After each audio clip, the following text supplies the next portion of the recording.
What's up again, guys? Brian here at 3TR, and welcome to another episode of Batman Month. And this time I'm reviewing by far my second most favorite Batman animated film of all time, Batman Beyond: Return of the Joker. Now, this movie was released in 2000 and stars the really good cast of Will Ferrell as Terry McGinnis, Kevin Conroy as Bruce, aka original Batman, and Mark Hamill once again doing the Joker. Perfect as always, really great cast of characters.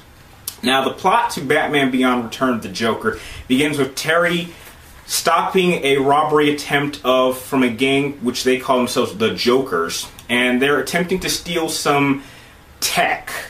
But Terry manages to foil their robbery attempts and they attempt to escape.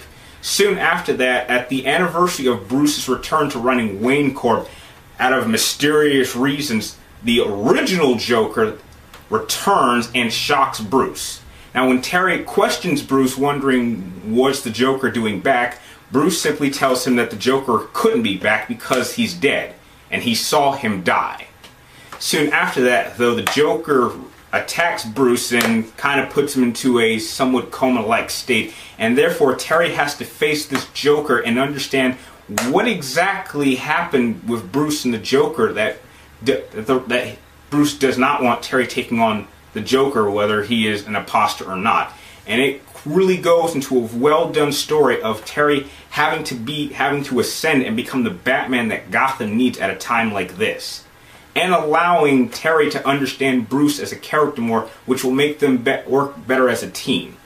Now, I'd like to say this is an absolutely amazing film. This movie manages to do what the three previous animated films really could not do, and that is actually tie in with the animated series. And not just one animated series, it actually manages to tie up with three of them. It manages to tie in somewhat the ending of the original Batman animated series, take place during, say, the Batman Beyond series, and actually somehow take place sometime after the Justice League cartoon ended. And if you really count how the Justice League Unlimited ended, you could say that the ending of that takes place after this, and it all works. Now, what really makes this movie work is the dynamic chemistry between all the characters in this movie. And there's one particular scene in this movie that is by far the most effective animated scene I have ever seen throughout all of Batman. And for those of you who have seen it, you know what I'm talking about. However, I would say that there are two versions that I remember seeing, and if you can find it online, I'll leave a link down below to it. Definitely check out the second version. The rated version's okay, but the unrated version is just shocking, and your mouths will drop, because mine certainly did the first time I saw this. If there's any real flaws that I could state that this movie has, it's that the animation isn't done quite up high. It's not the movie quality that we got with Batman Mask of the Phantasm. It's done like an extended cartoon episode, and it really shouldn't. This is a very good story, and it deserves, it definitely deserves to look like a movie, not as just another episode. And I guess the ending is a little predictable once you get to, say, the last 20 minutes of the film, but that doesn't hurt the story at all.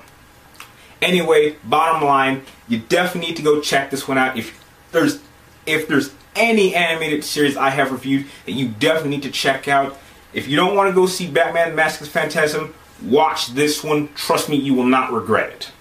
Anyway, I would give Batman Beyond: Return of the Joker a solid 9 out of 10. Almost perfect, a few flaws that hold it back, but it's just an awesome movie. If you like this review, please like, comment down below, and subscribe up top to keep track of me. You can also follow me on Twitter and friend me on Facebook. And please join me tomorrow as we go into quite possibly one of the more controversial Batman films I'll be reviewing, as I go and review Batman: Gotham Knight. Thank you for watching, and I'll see you tomorrow.